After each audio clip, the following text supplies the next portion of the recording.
Las historias, las primicias, los personajes, los deportes. Inicia la tarde con Meridiano Blue. Dirige Ricardo Ospina. Es un gusto seguir con ustedes, estamos en Meridiano Blue, es la 1:02 p.m, hoy es miércoles 19 de noviembre, saludo a quienes a esta hora nos ven en Ditu, en YouTube, y a quienes nos oyen en las estaciones de Blue en Colombia, a la aplicación en el mundo, con una agenda cargada de noticias. Comenzamos con la grave situación de orden público en el suroccidente del país, graves ataques de las disidencias de Iván Mordisco en Jambaló y el secuestro del hijo del cantante de música popular Giovanni Ayala en plena vía panamericana. Desde Cali, Hugo Mario Palomar. Ricardo, pasada las 5 de la mañana de hoy miércoles, hombres fuertemente armados con fusiles llegaron hasta el casco urbano del municipio de Jambaló, Cauca. Con un megáfono en la mano, uno de los terroristas ordenó a la comunidad abandonar las viviendas del centro de la población y procedieron luego los integrantes de ese grupo armado ilegal a lanzar explosivos desde drones contra la estación de policía. El ataque que continúa a esta hora en esa población del nororiente del Cauca deja varios uniformados y un niño herido, además de destrucción de varias casas y locales comerciales. Además, un helicóptero de la policía que sobrevolaba la zona fue impactado. También hay uno de los tripulantes herido. La secretaria de Gobierno del Cauca, Maribel Perafam. Hoy el municipio de Jambaló, en este momento, en un ataque fuerte contra la estación de policía. Tenemos 7 policías que están heridos, un civil también menor de edad que está herido. Estamos en el plan defensa, la fuerza pública con los refuerzos, tanto por vía aérea como por vía terrestre. Se han presentado también hostigamientos contra estaciones de policía en Piendamó, Silvia, Corinto y en Padilla, Cauca. Y otro hecho importante que se ha registrado en las últimas horas en ese departamento, Ricardo, tiene que ver con el secuestro del hijo del reconocido cantante Giovanni Ayala. Miguel Ayala, quien también es cantante de música popular, fue secuestrado junto a su manager Nicolás Pantoja cuando se desplazaba por la vía panamericana en un vehículo de servicio público de regreso a la ciudad de Cali después de una gira de conciertos en diferentes municipios del departamento del Cauca. La policía esta mañana confirma que el secuestro fue ejecutado por integrantes de la estructura Jaime Martínez, que hace parte de la disidencia de alias Iván Mordisco. Ricardo. Y hay un mensaje en redes sociales de Giovanni Ayala pidiendo comprensión, pidiendo prudencia y pidiendo que en este momento de dificultad por el secuestro de su hijo no haya lugar para ningún tipo de matoneo en su contra en las redes sociales. Y mientras tanto, en el Congreso se adelanta un duro debate de control político al gobierno del presidente Gustavo Petro por cuenta de los bombardeos contra grupos ilegales en los que han muerto menores de edad. Se han hecho graves revelaciones, al menos 5 bombardeos que no estaban informados por parte de las autoridades y 42 menores de edad muertos en operaciones militares. El gobierno sigue defendiendo esta táctica en contra de las disidencias, en particular contra las disidencias de Iván Mordisco. Mateo Piñeros. Ricardo, ya se defendió el ministro de Defensa Pedro Sánchez. Para él, el bombardeo de hace unos días en el Guaviare, en el cual murieron al menos 7 menores de edad, fue una acción legítima que estaba dirigida contra los cabecillas de las disidencias y que en ningún momento se hizo pensando en afectar a los adolescentes que fallecieron en esta acción. Eso sí, él reconoce que en esa zona del país las disidencias están reclutando con una cifra bastante alta a menores de edad y por eso sí se podía presumir que habría menores en este lugar donde se presentó el bombardeo. Esta fue la defensa que hizo de esta acción el ministro de Defensa Pedro Sánchez. Se aplicó la precaución porque se hizo a una hora y en un lugar donde prácticamente no iban a transitar personas protegidas por el VIH. Se dirigió específicamente a la posición que teníamos por información de inteligencia de los cabecillas, no de toda la estructura, buscando siempre proteger a nuestros menores. La representante a la Cámara, Catherine Jubinao, asegura que la cifra de menores fallecidos en los bombardeos del gobierno en diferentes zonas del país no serían 15. Citó algunos datos que según ella pues son de medicina legal y que darían cuenta de 2 bombardeos que se dieron en Argelia, Cauca, y que el gobierno no habría informado que en esas acciones militares también cayeron 2 menores de edad, 2 bombardeos que se hicieron en Argelia. Esto fue lo que dijo el ministro del Interior, Armando Benedetti, quien también estuvo citado a este debate y quien reconoció que la paz total ha fracasado. Ustedes hablan mucho de que la paz total fracasó. Pudiera ser, no le niego esa afirmación, pero no podemos seguir diciendo que a raíz de que fracasó, por eso las fuerzas militares nunca estuvieron para actuar. Por su parte, la defensora Luis Marín interviene hasta ahora solicitándole al gobierno nacional de los bombardeos para evaluar esta medida ante la muerte de los adolescentes. Muy bien, Mateo, gracias. Unas 7 minutos. Hablamos ahora de las protestas de algunos habitantes del municipio de La Calera, municipio dormitorio de Bogotá, muy cerca de la capital del país. A esta hora permanecen de manera intermitente los bloqueos por esta vía entre Bogotá y La Calera. Cristian Correa. Están por cumplirse 8 horas desde el cierre de la salida del municipio de La Calera sobre la vía perimetral que lleva a Bogotá. Está cerrada en ambos sentidos en medio de una manifestación de habitantes de la zona que están protestando por una actualización catastral que estaría por empezar en el municipio. Los más afectados han sido los conductores que han tenido que tomar vías alternas y algunos de ellos han perdido incluso citas médicas o citas de trabajo. A las 5:30 de la mañana llegué acá y ya estaba bloqueado y pues hay que ir a trabajar y no se ha podido, esperando a ver que de pronto nos den vía un rato para poder lograr pasar. Los representantes del comité de la veeduría que está haciendo esta manifestación están exigiendo la presencia de delegados del gobierno nacional, además de la mesa que ya dispuso la alcaldía de La Calera. Hay que ser muy claros, y es que en toda movilización tiene que haber un mediador.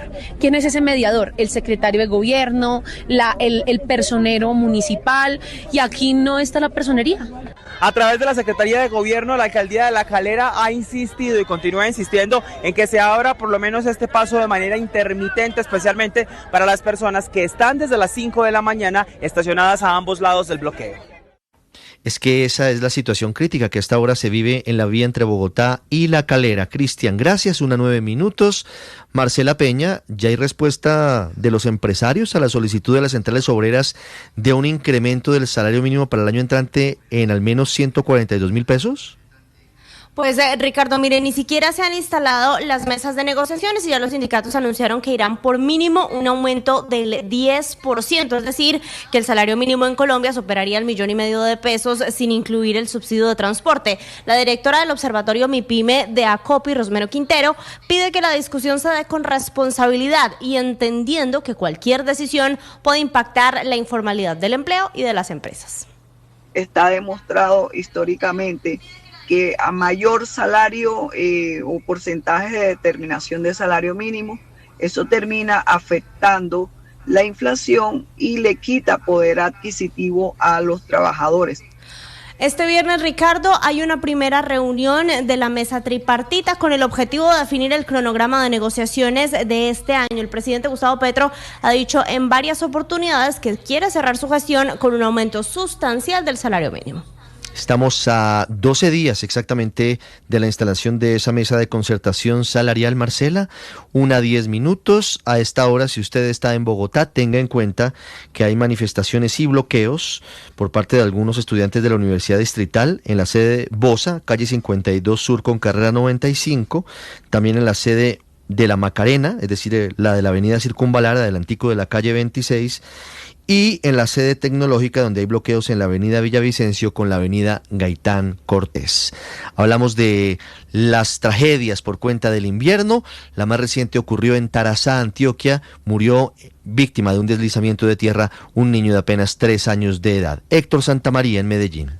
Pues Ricardo, hay tristeza en ese municipio del Bajo Cauca antioqueño, donde el sueño de tener casa llevó a un grupo de personas a ubicarse en una invasión en el sector conocido como el barrio La Torre. Allí un deslizamiento sorprendió a las familias mientras dormían, generando el colapso de varias de ellas. El niño de 3 años fue rescatado por sus familiares y vecinos entre los escombros y fue trasladado al Hospital San Antonio, pero lamentablemente llegó sin signos vitales. Sobre la historia del menor, el alcalde de Tarazá, Yomer Álvarez. En ese aguacero que se dio en una zona de un asentamiento irregular que tenemos en el municipio, en alto riesgo, pues hubo un deslizamiento de tierra. Lamentablemente, pues fallece un niño de 3 años. Inclusive la mamá del menor trabaja con nosotros en la administración como manipuladora de alimentos. Lo que se advierte es que también habría por lo menos otras 20 casas en riesgo, por lo que se hace una verificación por parte de los organismos de socorro, Ricardo. 1:11 minutos, gracias Héctor. Hablamos ahora de la audiencia en la que se buscaba por parte de los abogados de Ricardo González, uno de los presuntos asesinos del joven Jaime Esteban Moreno Jaramillo, estudiante de ingeniería de la Universidad de los Andes, que se revocara el envío a la cárcel que había hecho un juez. ¿Qué pasó en esta diligencia, Kalila Peña? Sí, señor. Mire, la defensa de Ricardo González presentó en audiencia un recurso de apelación para revocar la medida de aseguramiento. En los argumentos de la abogada Marcela López se insiste en que fue un homicidio preterintencional y sustentó aspectos como su rechazo a la interpretación de una supuesta coautoría con Juan Carlos Suárez y antecedentes de consumo de alcohol. Escuchemos. ¿Cuál fue el hecho positivo que le permitió a ella llegar a la conclusión de la existencia de un acuerdo previo que permitiera dilucidar o establecer en cualquiera de los sentidos que efectivamente ese acto puntual, hecho de la naturaleza, hecho fenomenológicamente expuesto dentro de ese contexto, le permitió a ella deducir o inferir razonablemente que efectivamente en ese instante se produjo un acuerdo previo? Sin embargo, la Fiscalía, la Procuraduría y la representación de las víctimas solicitaron al juez de segunda instancia que mantenga la medida de aseguramiento contra Ricardo González por ser un peligro para la sociedad, justificado en el amplio material probatorio que demostró la participación de González en la golpiza. Hace algunos meses el gobierno del presidente Gustavo Petro lanzaba con bombos y platillos el programa Hambre Cero, que tenía como eje las ollas comunitarias en varios departamentos para los menos favorecidos, entre ellos La Guajira y Arauca. La Contraloría descubrió que se robaron, o al menos hubo sobrecostos, por más de 2.000 millones de pesos. En el programa, cuando eran directivos de la Unidad de Gestión de Riesgo, que fue la que adelantó este programa, Olmedo López y Sneider Pinilla, los mismos que están condenados por el escándalo de la Unidad de Gestión de Riesgo. Salima Feris.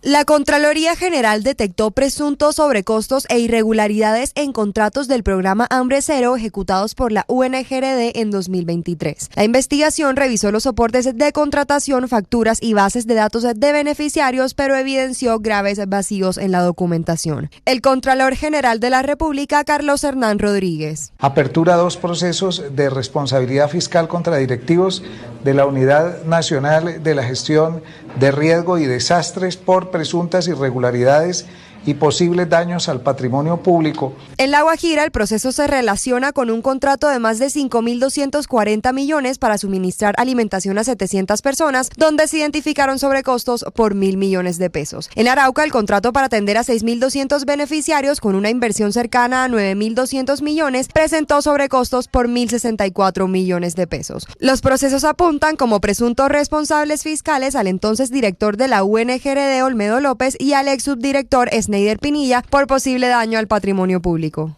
Hablamos de tecnología. Hay una advertencia que hoy hace el gigante informático Microsoft. Ha revelado que en Colombia más del 70% de las empresas han advertido que han crecido los riesgos digitales. Juan Camilo Maldonado. Microsoft acaba de publicar su estudio Ciberseguridad 2025, desafíos y estrategias en la era de la inteligencia artificial para grandes empresas, que revela que en Colombia el 73% de las empresas percibe que los riesgos digitales han aumentado. El 34% de las empresas encuestadas se considera altamente preparada frente al panorama actual de amenazas digitales. Marcelo Feldman, director de ciberseguridad para Microsoft en Latinoamérica, nos cuenta más. La sobreconfianza es algo muy difícil de medir. Sin embargo, en base a la información que estudiamos, podemos intuir que hay un poquito de eso. Para ser un poco más concreto, hay aproximadamente un tercio de las empresas que dice que su estrategia de seguridad no es nada más ni nada menos que aplicar algunas políticas. Y por otro lado, también hay un tercio de las organizaciones que se siente altamente preparadas ante las amenazas y una porción muy baja, solamente el 20%, que se siente ligeramente preparadas. Aquí hay una disonancia y aquí no se trata de si me va a pasar o no me va a pasar, sino que se trata de cuándo me va a pasar. El vector inicial de ataque de los cibercriminales sigue siendo el mismo, el usuario. Un correo malicioso, un falso link, es la ventana de entrada al robo de la información. Juan Camilo, gracias. Hablamos ahora de noticias del mundo, de una ofensiva violenta de Rusia en las últimas horas contra Ucrania, de las tensiones entre Londres y Moscú, del intento de secuestro o de asesinato de un líder opositor venezolano en Santiago de Chile y el récord de arte en una subasta. César Moreno. Buenas tardes. 25 personas murieron y más de 70 resultaron heridas en uno de los peores bombardeos rusos en el oeste de Ucrania contra la infraestructura energética de Ucrania. Pero los bombardeos afectaron también a objetivos civiles y alcanzaron 2 bloques de vivienda en la ciudad de Ternópil. En las imágenes que llegan desde la zona se ven edificios destrozados, incendios y las calles llenas de escombros. En total, Rusia lanzó más de 476 drones y 48 misiles y alcanzaron a interceptar las fuerzas antiaéreas ucranianas 442 drones y 41 misiles. O si no, la tragedia podría haber sido peor. El presidente Volodymyr Zelensky pidió a los aliados occidentales de Ucrania que hicieran más para que Rusia pusiera fin a la guerra. Paralelo a esto, el ministro británico de Defensa John Healey lanzó una advertencia al presidente ruso Vladimir Putin tras la detección del buque militar Yantar en aguas británicas por segunda vez este año. Esto fue al norte de Escocia. So my message to Russia and to Putin is this: we see you, we know what you're doing, and if the Yantar travels south this week, we are ready. Mi mensaje para Rusia y para Putin es que los vemos, sabemos lo que están haciendo y si el Yantar se dirige hacia el sur esta semana, estamos preparados. Volviendo al vecindario, Alexander Maita, coordinador del Comando con Venezuela, el partido de la Nobel de Paz y líder de la oposición, María Corina Machado, esto es en Chile, fue interceptado por 4 individuos armados cuando regresaba a su casa en Santiago junto a su esposa y su suegro. El dirigente logró escapar ileso del lugar y permanece actualmente bajo resguardo. Tras ponerse a salvo, Maita presentó la denuncia ante la policía y la fiscalía. Las autoridades trabajan para identificar a los responsables y determinar sus posibles motivaciones. Desde el Comando Venezuela reaccionaron y manifestaron que no fue un hecho aislado ni un acto delictivo común. Fue un intento claro y cobarde de repetir lo que le hicieron al teniente Ojeda. Es el cartel de los soles operando en Latinoamérica. No hay duda, quisieron eliminar a Alexander Maita, manifestaron distintas voces de la oposición venezolana. Y por último, una cifra. Un cuadro del pintor austriaco Gustav Klimt, retrato de Elizabeth Lederer, se vendió por $236 millones, mal contados unos 900 mil millones de pesos, en una subasta en Sotheby's, en Nueva York, y se convirtió en la obra de arte moderno más cara de la historia. 900 mil millones de pesos, ahí estamos viendo el cuadro que fue subastado en Sotheby's. César, gracias, 1:19.